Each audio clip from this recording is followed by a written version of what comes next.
A team of astrophysicists led by Caltech has, for the first time, successfully simulated the journey of primordial gas from the early universe as it is drawn into a disk of material feeding a supermassive black hole. This new computer simulation challenges long-held beliefs about these disks since the 1970s and paves the way for new discoveries about the growth and development of black holes and galaxies. Phil Hopkins, the Ira S. Bowen Professor of Theoretical Astrophysics, said, "Our new simulation represents the culmination of several years of work as part of two major collaborations initiated at Caltech. The first collaboration, known as fire feedback in realistic environments, focused on larger scales in the universe, exploring questions like how galaxies form and what happens when galaxies collide.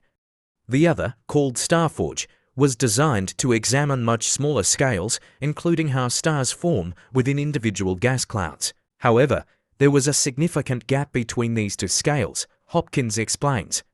"Now, for the first time, we have bridged that gap. To achieve this, the researchers had to create a simulation with a resolution 1,000 times higher than the previous best in the field. To the team's surprise, the simulation, reported in the Open Journal of Astrophysics, revealed that magnetic fields play a much more significant role in the formation and shaping of the enormous material disks spinning around and feeding supermassive black holes than previously believed. Our theories told us that the disks should be flat like pancakes," Hopkins says. "But we knew that wasn't true because astronomical observations revealed that the disks are actually puffy, more like angel food cakes. Our simulation helped us understand that magnetic fields support the disk material, making it fluffier.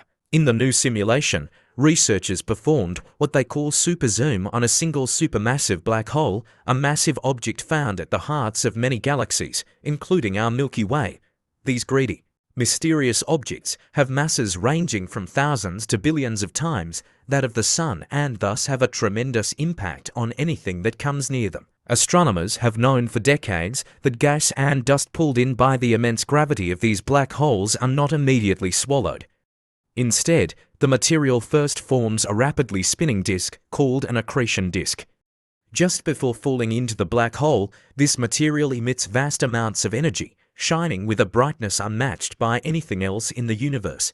Yet, much about how these active supermassive black holes, known as quasars, and their feeding disks form and behave remains unknown. While the disks around supermassive black holes have been imaged before, the Event Horizon Telescope captured images of the disks around the black holes at the center of our galaxy in 2022 and Messier 87 in 2019. These disks are much closer and tamer than those around quasars. Astrophysicists turn to supercomputer simulations to visualize what happens around these more active and distant black holes.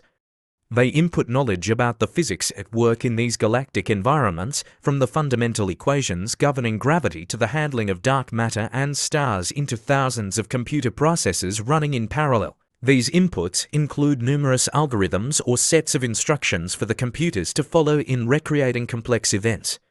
For example, computers recognize that a star forms when gas becomes sufficiently dense, but the process is far from simple. If you just say that gravity pulls everything down and eventually the gas forms a star, you're going to get everything terribly wrong, Hopkins explains. Stars do many things that affect their surroundings.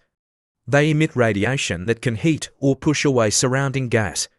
They blow winds, like our own sun's solar wind, that can sweep away material. They explode as supernovas, sometimes ejecting material from galaxies or altering the chemistry of their surroundings. Thus, computers must also understand all the details of this stellar feedback because it regulates how many stars a galaxy can actually form.